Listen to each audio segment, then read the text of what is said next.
নমস্কার বন্ধুরা, সবাইকে সরস্বতী পূজার শুভেচ্ছা জানিয়ে এবছরের সরস্বতী পূজা কাটানো খুব সুন্দর একটা মুহূর্ত আপনাদের সাথে শেয়ার করলাম।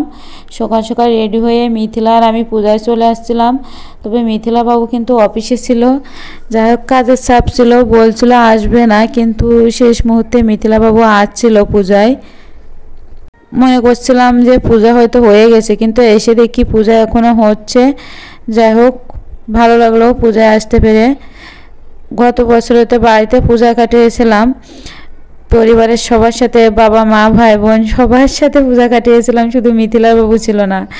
আর এবছর আমরা তিনজনের পূজা কাটালাম, শুধু বাবা মা ভাই বোন পরিবারের কেউ নয়, আমরা তিনজনেই আসি।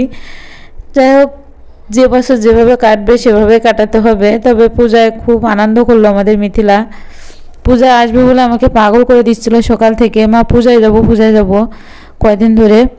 বাচ্চারা একটু পূজার কথা শুনলেই কিন্তু সেখানে যাওয়ার জন্য অনেক আগ্রহ হয়ে পড়ে।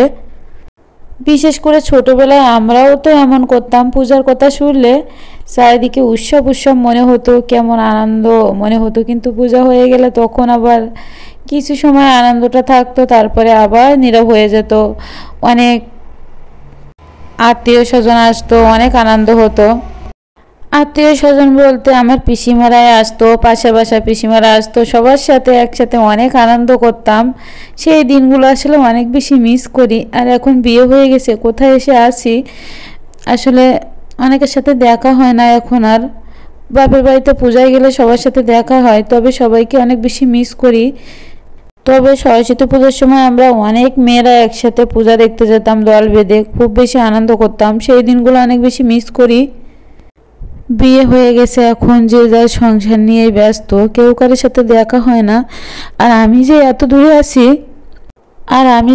দূরে আছি আমার সাথে তো কারো তো দেখাই হয় না, একাই আসি বললে হয়। যাই হোক বাকিরা সবাই তো পূজা পার্বণে অনুষ্ঠানে বাপের বাড়িতে যাইতে পারে, কিন্তু আমার যাইতে গেলে অনেক সময় লাগে, গাড়িতে জার্নি করে যাইতেও অনেক বেশি কষ্ট। যাই হোক গত বছর বাড়িতে কাটাইছি, এবছর সাতকেই কাটালাম পূজা।